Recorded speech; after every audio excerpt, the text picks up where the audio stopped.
How to improve the nature of Italy using science and technology. Nature Italy is a standalone digital magazine that covers scientific research in Italy as well as a topic of science policy. Researchers and a broader audience of science enthusiasts will benefit from the stories. Nature Italy is made possible thanks to the financial assistance of a group of partners. All editorial content is solely the responsibility of Nature Portfolio. Concerning the content, Nature Italy is not a peer-reviewed journal, hence primary research articles will not be accepted for publication. Isn't true that Italy is all about pizza, spaghetti, and the Leaning Tower of Pisa? It goes without saying that Italian ice cream is the best in the world. And the wine, well, there's no need to say anything more. Given all of this, it's simple to see why Italy is such a popular tourist destination. You don't have to be a fine dining garnet to appreciate its gastronomic offers. Yes, Italian food is delicious, and the Eiffel Tower is one of the country's most recognized buildings.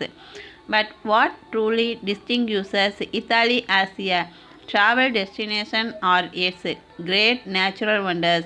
Italy is a 116,000 square miles of magnificent things to marvel at, from where its steep alpine border meets with neighboring Switzerland to the tip of its boot-shaped coastline. Pristine mountain lakes and raging volcanoes coexist with stunning rock structures that could have been fashioned by the hands of ancient Roman gods.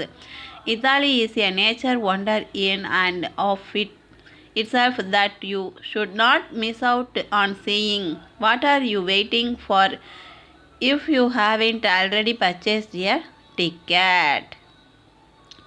With more UNESCO World Heritage Sites than any other country, Italy serves as a vast laboratory in which many fields of research and technology can be applied to the study, production, and documentation of historic monuments, archaeological sites, and creative works. Nature Italy hosted a virtual session on November 18th to debate the role of science and technology in cultural heritage. Four speakers from Italian universities and research institutions presented interdisciplinary case studies that demonstrated how archaeology, material science, climate science, chemistry, engineering, computer science, and a variety of other disciplines can aid in the reconstruction of the past, monitoring the condition of monuments and works of art, restoring and preserving them, and making cultural heritage accessible to the public. Marcella Frangipane of the Accademia dei Lincei and Scienze Università di Roma spoke about her decades of research at the Arsalemtin archaeological site in Turkey, which was recently added to the UNESCO World Heritage List thanks to the Spinza scientific expeditions work. Frangipane utilized the Arsalantepe case study to demonstrate how modern archaeology may contribute to the study of very contemporary issues such as economic inequality by incorporating approaches from subjects as disparate as molecular biology, particle physics, and climatology.